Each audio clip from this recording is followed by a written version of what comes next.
Assalomu alaykum qadrli vatandoshlar. 6 avgust sanasida kelgan ziyoratchilarimiz bilan Qur'on bosmaxonasiga keldik.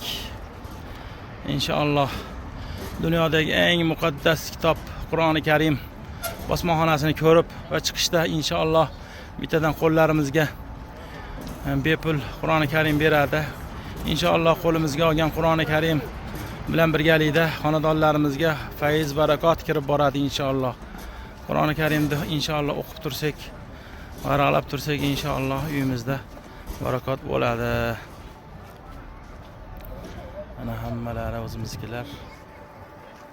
Qur'oni Karim bittadan har bir vatandoshimizga Qur'oni Karim hadya qilinyapti.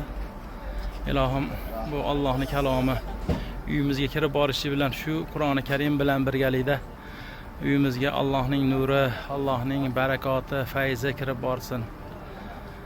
To qiyomatgacha shu Qur'on o'qiladigan xonadonlardan bo'lsin. Qayerda Qur'on o'qilsa eshitadigan bandalardan bo'laylik.